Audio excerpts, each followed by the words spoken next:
Guys, check out this raspberry. Okay, the camera doesn't do it justice, but this thing is huge.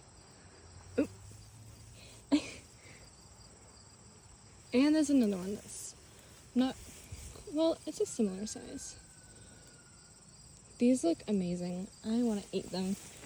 And I think I will because there's not enough raspberries producing yet to really pick them all and like preserve them. Oh, yeah. The Japanese beetles are feasting right now. I'm gonna eat these.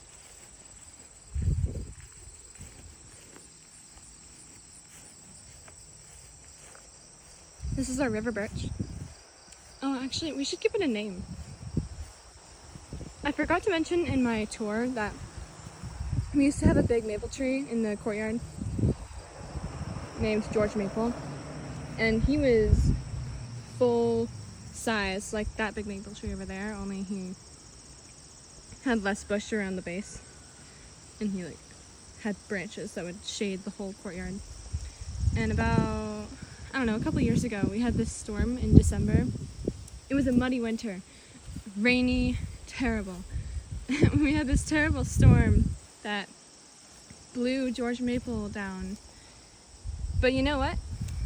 I think that God was protecting our property at the time because there was only one direction that wasn't going to break a building for that tree to fall, and it fell there. It was on the horse fence, which was the only spot where there wasn't a building. So I'm really thankful for that. And we've got trees like this growing really quickly. And there's the sun, making green.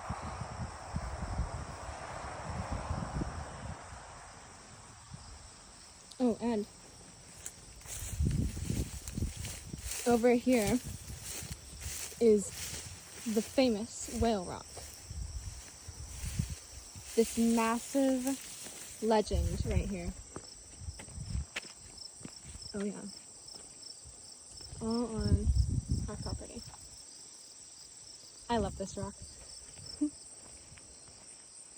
But we call it the Whale Rock because it, well, okay. From over here, I gotta go further back. It's always kind of looked like the back of a whale emerging out of the water. So that's why we call it the Whale Rock. And my sister always does pictures over here for people. Yep, it's one special rock.